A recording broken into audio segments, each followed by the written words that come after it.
Alrighty, this is my third time recording this, so let's just get it done this time.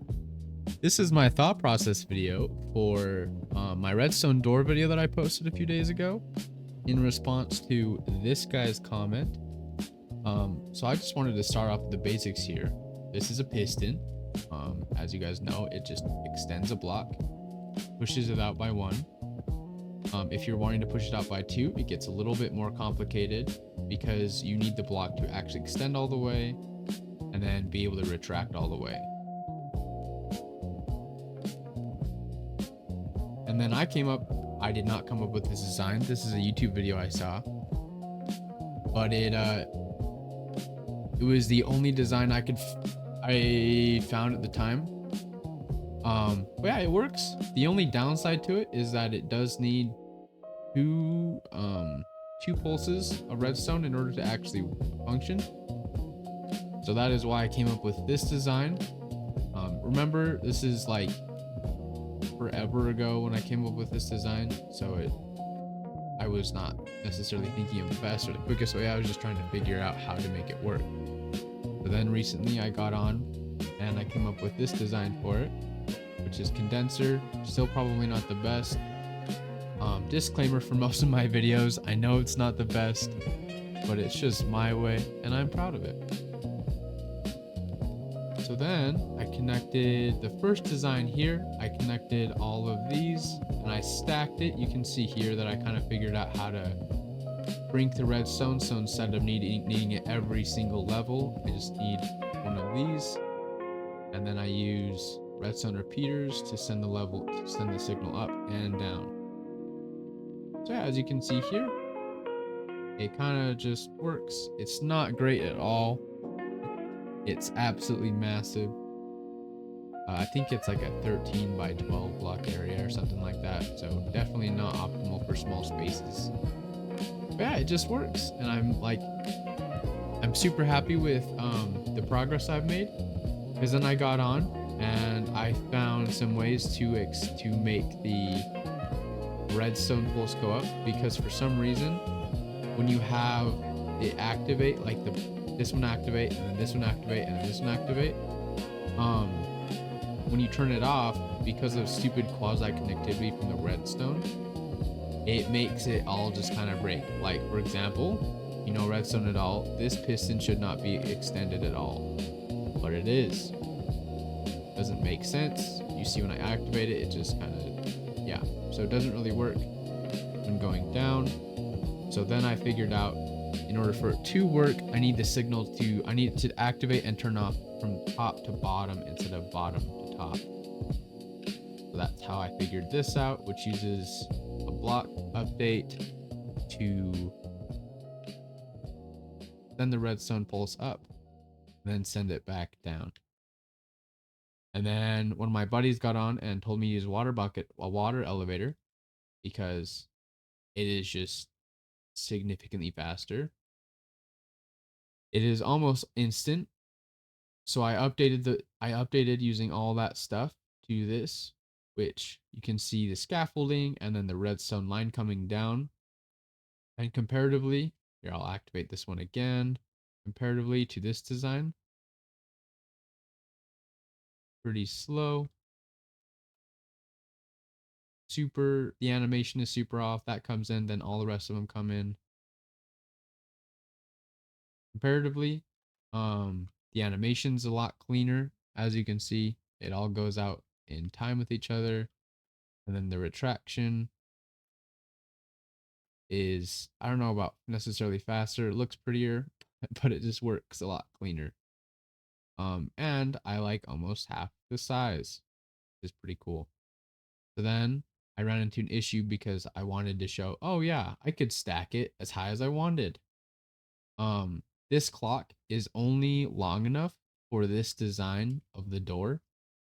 So once I get the door taller, it breaks. Usually about right there. So I attempted to make the clock bigger, but it ended up just being so big and I couldn't figure out the timing exactly.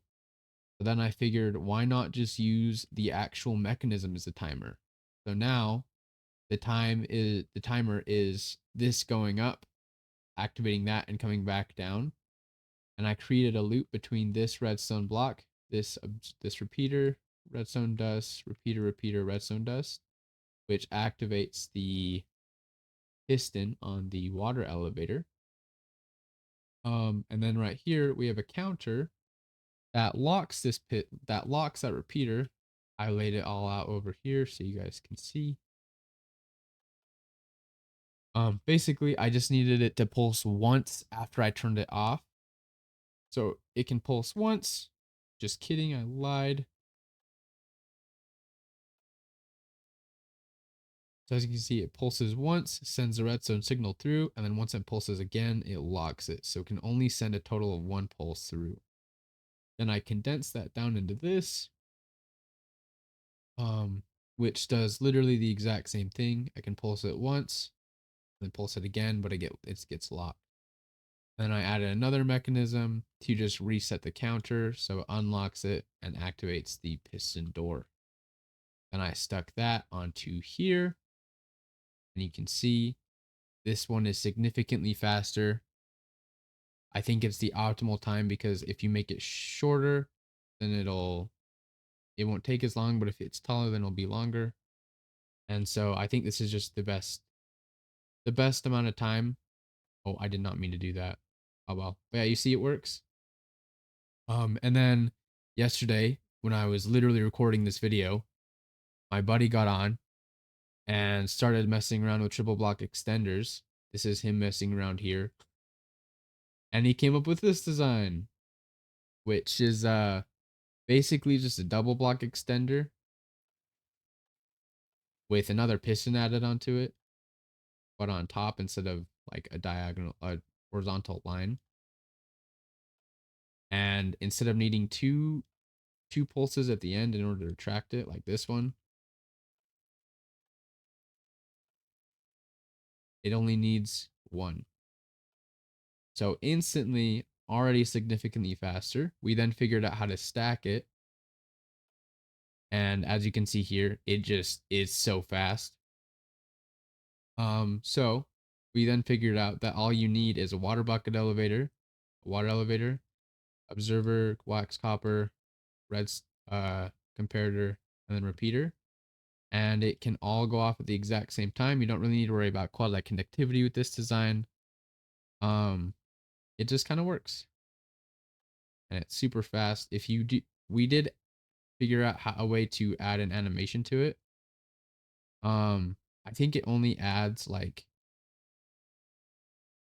no, it doesn't add anything. It doesn't make it any bigger. But what you do need to worry about with this design is quasi connectivity. Because you're going top bottom, there is a little bit of jankiness that happens. So but we figured it out and now it just works. It is like intensely fast compared to the other doors. But with this design, you do need to add a little bit of it on the top layer where there isn't a piston.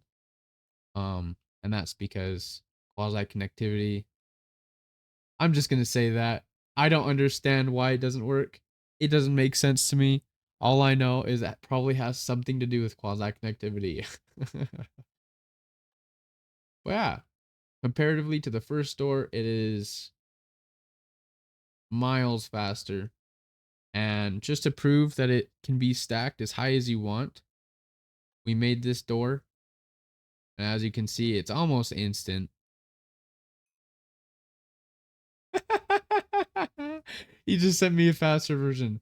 Anyways, but yeah, as you can see, significantly faster and can be stacked as high as you want. It's also you can't spam it and it'll break. The worst thing that'll happen is it'll turn on.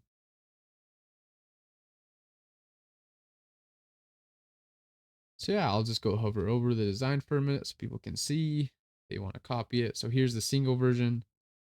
Um, these times do have to be exactly this or else it just won't work.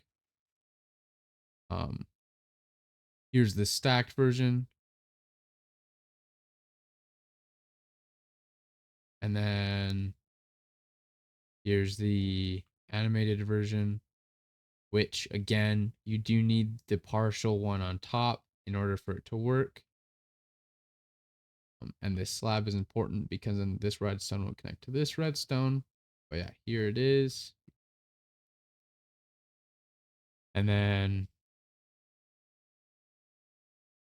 yeah, this is the redstone door. We did shrink it since that video, so I'm probably gonna make another video on it because it's pretty darn cool. But yeah, there's the redstone door. I forgot to add this into the video, but I stream on Twitch. You should come watch me. I do cool redstone stuff, cool builds, and would love to see you all there.